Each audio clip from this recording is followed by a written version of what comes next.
Então, para quem está começando do zero, a partir de agora eu posso dizer que o ativo é a parte positiva de toda e qualquer entidade. E o que vai ser as obrigações? Vai ser, ou seja, o passivo vai ser as nossas obrigações. Por quê? Porque é a parte negativa de toda e qualquer entidade. Traduzindo isso numa linguagem mais contabilística, poderíamos ter que, transportando isso do patrimônio para aqui, para uma linguagem contabilística, o ativo, né, é a parte positiva, que vão ser os nossos bens, mais os nossos direitos.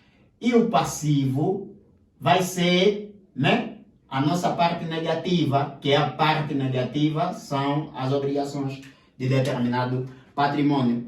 Agora, numa linguagem mais contabilística, quando nós quisermos achar qual é o nosso capital, o que é o nosso capital próprio lá, é que podemos chamar aqui de valor patrimonial ou situação líquida. Então, o capital próprio também pode ser deduzido a partir da fórmula da subtração desses dois elementos. Capital próprio igual a ativo menos o passivo.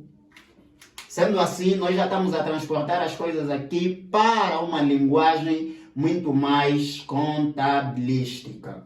Nesse caso, então, teremos aqui que o capital próprio é igual ao ativo menos o passivo. Vamos supor, então, que queremos aqui calcular capital próprio de determinada empresa que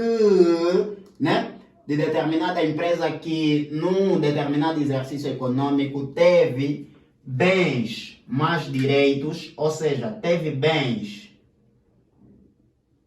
mais direitos avaliados em 20 mil kwanzas, vamos supor, e teve obrigações avaliadas em 15 mil kwanzas. Qual vai ser o capital próprio? O nosso capital próprio, então vamos deduzir a partir da fórmula que o capital próprio é igual a ativo menos o passivo. Aqui, entre esses elementos, o que é que vamos chamar de ativo? Vai ser os nossos bens mais os nossos direitos. Então, está no valor de quanto? De 20 mil kwanzas. Menos o nosso passivo. O que é o nosso passivo? São as nossas obrigações, a parte negativa de determinada empresa, que está no valor de 15 mil kwanzas. Então, o nosso capital próprio aqui vai ser igual a 5 mil kwanzas. Sendo assim, nós já estamos a transportar tudo aqui para uma linguagem muito mais contabilística.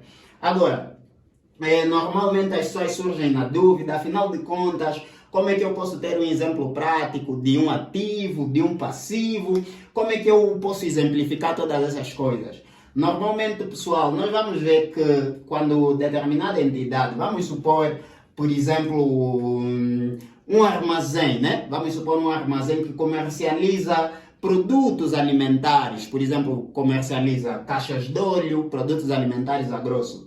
Então, as caixas de óleo, o carro que serve para transportar os trabalhadores daquele armazém, o gerador que aquele armazém possui, as instalações próprias daquele armazém, o terreno daquele armazém, o dinheiro que aquele armazém tem em caixa, o dinheiro que aquele armazém tem na sua conta bancária, nós vamos chamar de ativo, porque a parte positiva dessa empresa pertence àquela empresa.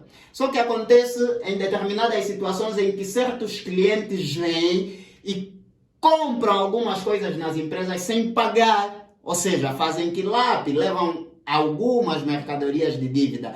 E quando isso acontece, o que esta empresa vai ter sobre os seus clientes? Terá direitos sobre os seus clientes, o direito de receber a dívida que esses clientes têm para com a empresa. Só que acontece que também as empresas normalmente têm fornecedores. E essas empresas, quando possuem alguns fornecedores, elas devem cumprir com as suas obrigações quando vão comprar as suas mercadorias, ou seja, recebem fornecimentos de forma a crédito ou com dívidas. Se você não sabe essas coisas, nas próximas aulas eu estarei aqui a passar algumas dicas sobre expressões contabilísticas.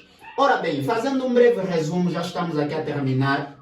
nós chegamos aqui à conclusão, então, de transportar essas coisas para uma linguagem mais contabilística. Nós chegamos aqui à conclusão de que o patrimônio é um conjunto de bens, direitos e obrigações. Se existe patrimônio, ou seja, é um conjunto de bens, direitos e obrigações pertencentes a uma entidade, determinada entidade, seja essa entidade coletiva ou essa entidade singular. Então, vamos encontrar, se nós temos o conjunto de bens, direitos e obrigações, há necessidade de nós ver qual é a nossa parte negativa. Então, como é que nós vamos deduzir isso? Vamos deduzir a partir da fórmula de que o valor patrimonial é igual a bens mais direitos menos obrigações. De lembrar que isso que nós chamamos de valor patrimonial pode ser também chamada de situação líquida. Vimos aqui essas três particularidades de quando é que a situação líquida é positiva, quando é que é negativa e quando é que é nula. Vimos isso também traduzindo em números. E também vamos encontrar aqui do outro lado, já transportando para uma linguagem mais contabilística,